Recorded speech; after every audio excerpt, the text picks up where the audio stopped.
I'm Lori Levin. Yesterday we were at Presbyterian Hospital and Montefiore Hospital, and we were collecting applications for emergency absentee ballots. And that was for people who didn't know that they were going to be in the hospital on election day, so they couldn't apply for an absentee ballot ahead of time.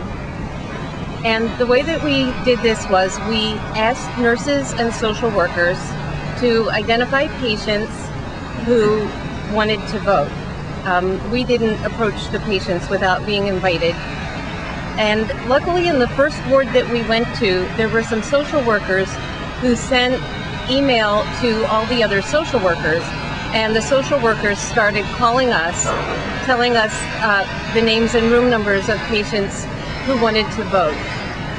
And when we went to each room number, we had to do a number of things. We had applications for emergency ballots with us that the voter had to fill out.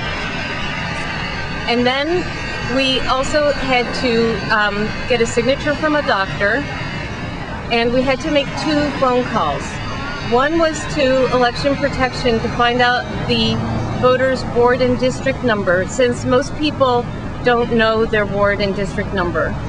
And the second phone call was to Rolls to the Polls, which was also with election protection, and in some cases with one of the campaign field offices, to match up the voter with a representative, because each voter needed a representative to take their application to the judge and then bring their absentee ballot back to them, and then bring the filled out absentee ballot back to the judge. And that was the part that took the longest, was matching each voter up with a representative. Because one person could be a representative for only one person. Yeah, to prevent fraud, each representative could only represent one person, so one representative couldn't bring all the ballots from the hospital to the judge. And everything went pretty smoothly.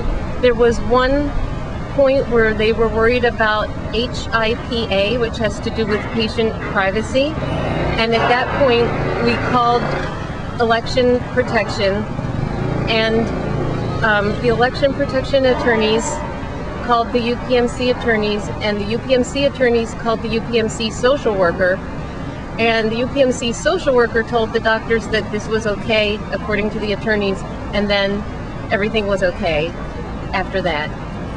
And one observation that I would like to make is that it took about 5 hours of volunteer time to get a vote, and if we so that included our time and waiting for the doctor's signature, the time that it took for the voter's representative to pick up their application, maybe talk to them for a few minutes, go to the judge with their application, come back with their ballot, go back to the judge with their ballot. And the nurses and social workers also spent some time finding patients who wanted to vote. So it probably took about 5 hours of volunteer time to get each vote. And if we do this again, we would set things up ahead of time so that it would take less time per vote. No, I don't have anything to add.